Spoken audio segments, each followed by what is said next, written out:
principalmente a pauta que deve dominar os próximos dias até as eleições, que tem sido uma bandeira do Palácio do Planalto, ali dentro do Congresso Nacional também, que é o fim da escala 6x1.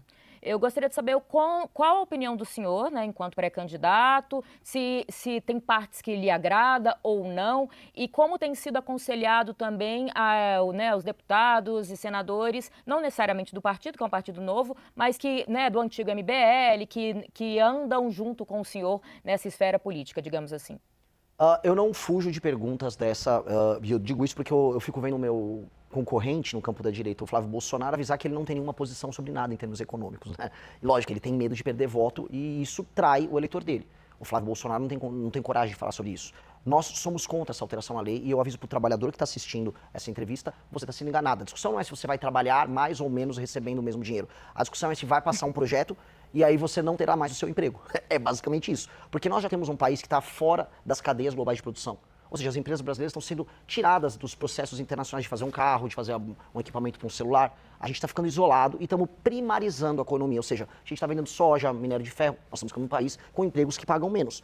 Em vez de a gente gerar mais produtividade e capacidade de competir com o mundo, nós diminuímos isso. Então, nosso juros é super alto, a gente cobra um monte de imposto e a gente ilude o trabalhador. Olha, você pode trabalhar menos e ganhar a mesma coisa. Eu vou avisar o trabalhador. É mentira, é mentira. Estão te enganando, estão te enrolando. O Lula está fazendo isso. Igual ele falou que a taxa da blusinha não ia aumentar o preço das mercadorias, só para ele ganhar o voto, te iludindo na eleição e vencer a eleição. E a direita, que deveria ser corajosa, fazer oposição, não tem coragem de enfrentar. Aí, muito provavelmente, eles vão votar favorável. Ainda vão avisar assim, olha, não caímos no truque do PT. Só que milhões de pessoas podem perder emprego, empresas brasileiras podem perder competitividade, o empresário brasileiro perde força, mas em compensação a direita não caiu no truque da esquerda. Eu não consigo acreditar nisso. Eu não consigo acreditar numa política que não seja, assim, brutalmente honesta e sincera. Então eu posso perder votos com o que eu estou falando aqui, mas eu prefiro que perder o voto, falando a verdade, do que ganhar o voto e depois eu ter que fingir que eu meti o louco no período eleitoral. Eu não acredito nisso.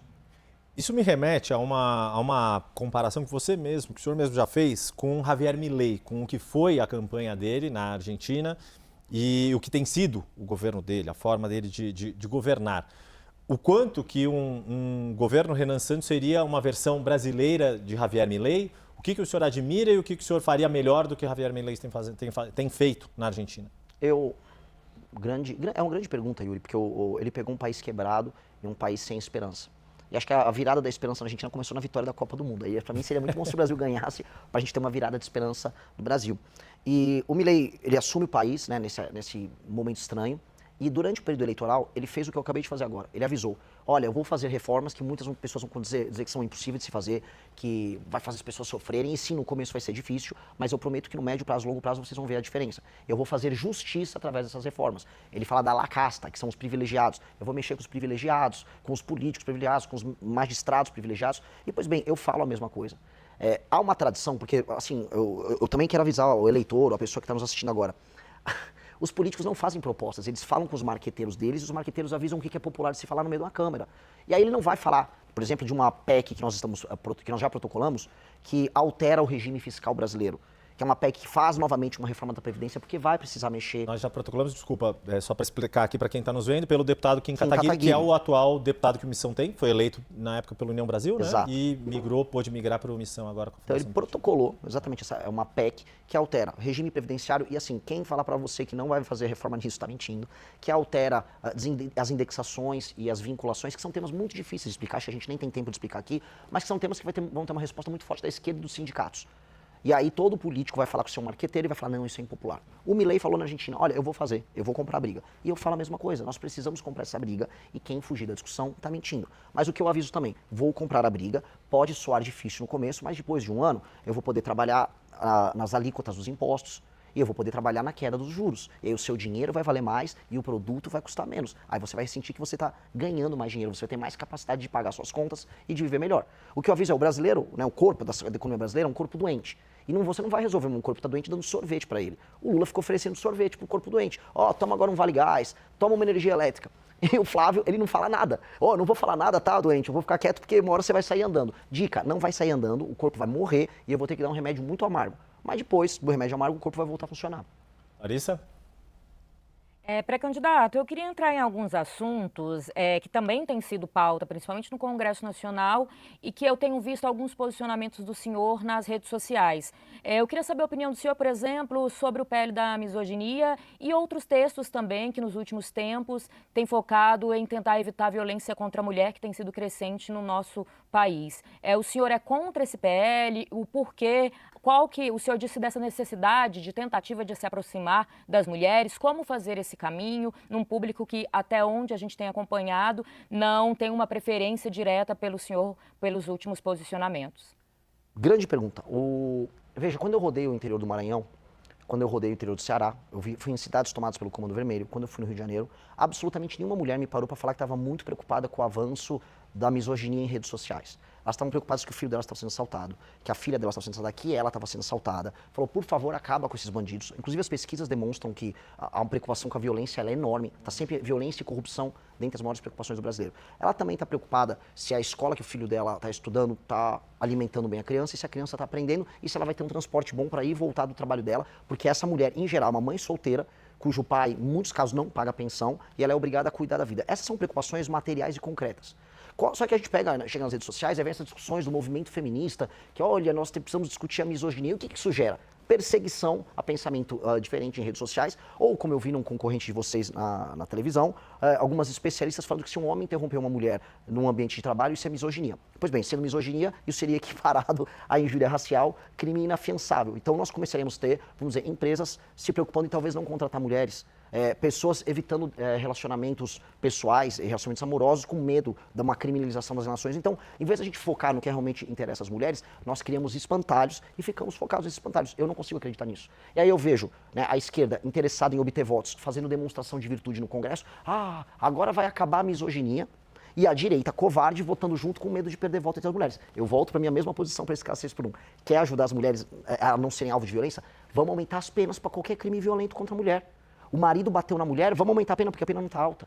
Pai que não paga a pensão, e isso é típico, assim, a típica família brasileira, uma mãe solteira com um cara que está evitando pagar a pensão. Pai que não paga a pensão, as penas têm que ser muito altas, até porque às vezes ele vai preso e aí tem a remissão da dívida. Tem que pagar e tem que ser preso porque botou o filho no mundo, tem que cuidar. Inclusive, é legal a gente estender um pouco essa pergunta, há um estudo da FGV de 2007 que mostra que os rapazes que cometem crime no Brasil são filhos de famílias que não têm a presença paterna. Ou seja, o pai não está presente com essa criança, ainda gera um menino que acaba sendo disfuncional e acaba cometendo crimes violentos, perpetuando um ciclo de violência. Então, a mulher sofre muito nisso. Então, vamos atingir essas áreas? Vamos atingir áreas que são centrais para melhorar a qualidade de vida da mulher? Eu prefiro fazer isso do que só fazer esse discursinho meio bonitinho, que para mim não vale nada. Então, para ver se eu entendi, quer dizer, na base de aumentar a punição para qualquer homem que cometa qualquer tipo de crime contra a mulher, em especial nesses casos envolvendo violência doméstica, familiar. Exato, e um agravante sobre um problema que aflige as mulheres, que são as mães solteiras, que é o fato do marido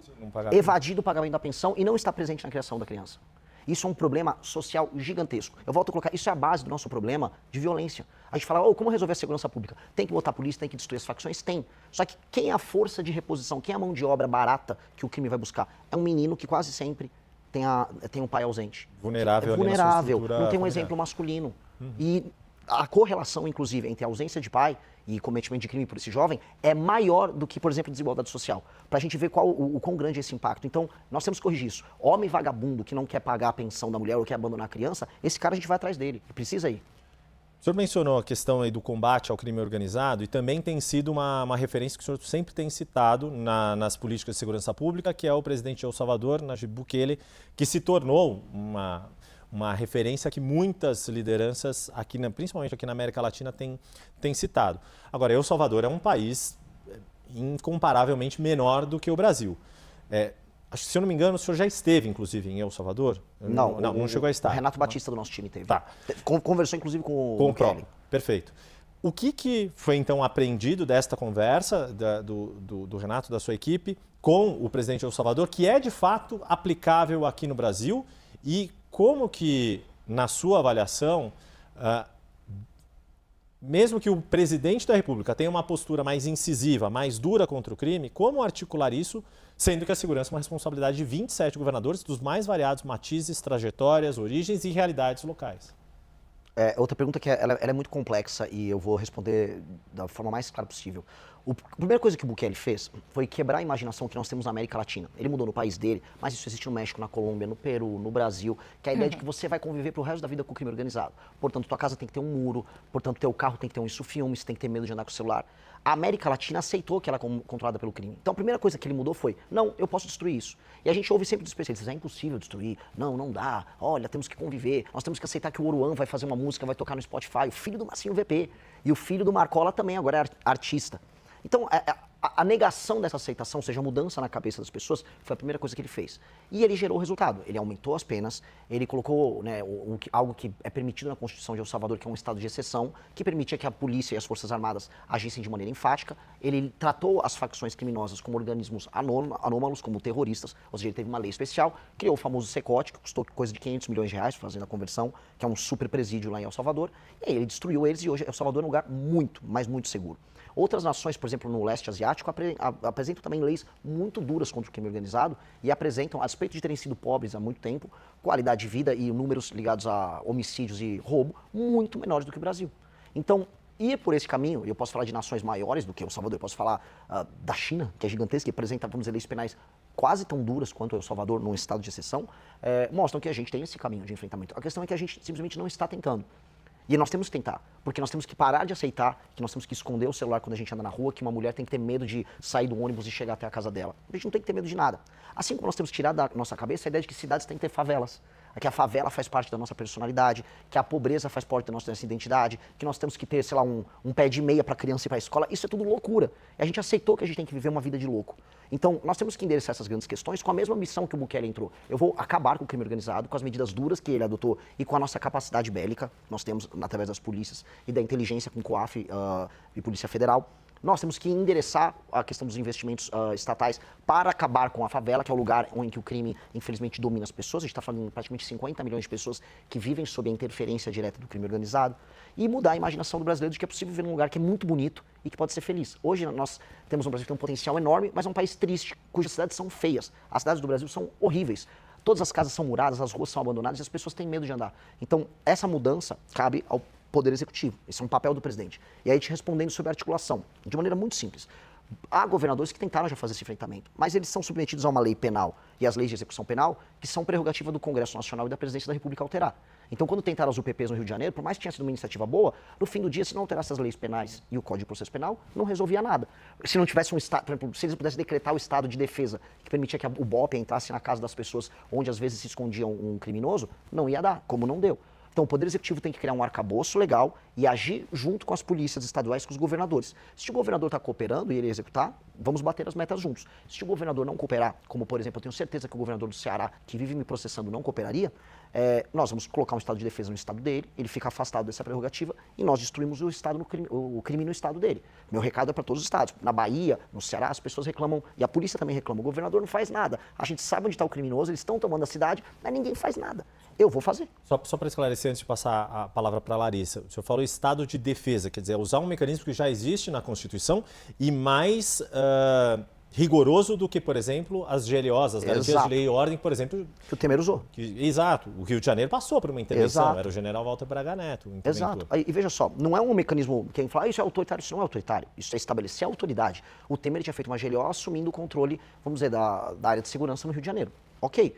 Eu espero não precisar fazer isso se os estados cooperarem. Agora, se o estado do Ceará, para pegar um exemplo prático, quiser manter Santa Quitéria, uma cidade que tem urânio e que foi tomada pelo Comando Vermelho, sob o comando do Comando Vermelho, eu vou decretar que Santa Quitéria estará em estado de defesa e a polícia e as Forças Armadas, se necessário, vão entrar em Santa Quitéria, vão destruir o Comando Vermelho de Santa Quitéria, libertar a população. Eu gostaria de contar com o auxílio dos governadores. Agora, se não quiser auxiliar, a gente faz sem eles mesmo. Larissa, acho que é a nossa última pergunta. O tempo está passando rápido aqui, mas vamos lá. Uma última pergunta, então, antes da gente encerrar. A gente tem percebido críticas a alguns candidatos, posso citar até o próprio pré-candidato, né, Flávio Bolsonaro, de falta de experiência com o executivo. O senhor não tem nenhuma experiência política em cargos eletivos. O senhor acha que isso seria um problema, tanto para elegê-lo, quanto se caso isso acontecesse, essa falta de experiência? Não. Não, porque temos grandes líderes políticos no Brasil e no mundo que tiveram nenhuma experiência em cargo eletivo pretérito e fizeram bons governos, como pessoas que tiveram muita experiência e fizeram maus governos. Não é exatamente isso que determina o sucesso de um mandatário. A Dilma tinha experiência administrativa dentro da máquina pública e foi um desastre. Então, e o Milei, vou dar um exemplo aqui de uma figura que está fazendo um governo técnico e efetivo nas políticas públicas dele. A gente pode até, eventualmente, não concordar exatamente com a política BOC, mas ele está conseguindo fazer as entregas prometidas por ele. E uma coisa que me torna diferente dos demais é, eu não tive cargo eletivo, mas eu faço política de maneira efetiva há muitos anos. Por exemplo, o Zema hoje foi num podcast e falou, eu tenho mais experiência que o Renan. Veja, quando ele concorreu para o governador, ele não tinha experiência nenhuma e ele fica fazendo campanha falando que ele é um empresário e não um político. Pois bem, eu sou político sem precisar de mandato. Há mais de 12 anos, eu liderei o impeachment de Dilma Rousseff, como o Yuri bem observou, não só nas ruas, mas no parlamento, organizando o comitê do impeachment no parlamento. Montei um partido político, coisa que o Bolsonaro não conseguiu, e lidero inúmeros parlamentares ao redor do Brasil que têm um desempenho político muito acima da média. O melhor parlamentar do Brasil é o deputado Kim Kataguiri, altamente efetivo, que interfere na política brasileira, sendo parte de um grupo que, em última instância, é presidido por mim. Então, eu tenho experiência política verdadeira e eu tenho algo que políticos que têm experiência não têm, que é coragem. Eu topo perder voto, perder seguidor, perder doador, em nome do que eu acredito, que é uma questão de integridade. E essa integridade é o que um homem público precisa, é o que a famosa ética da responsabilidade, que o Max Weber tanto fala. Nós precisamos ter isso no mandato, e eu faço isso quando sendo presidente do MBL. Se eu, enquanto líder, eu enganar as pessoas, falar que vou fazer uma proposta, mas não entregar ela no final, ou falar que não vou fazer algo e não entregar, como será o pacote fiscal que todos terão que fazer, caso ganhe a eleição, eu me torno um mentiroso, e eu não vou ser esse mentiroso. Eu vou ser brutalmente honesto. E sendo honesto, tendo proposta e sendo um bom líder, eu serei um bom presidente.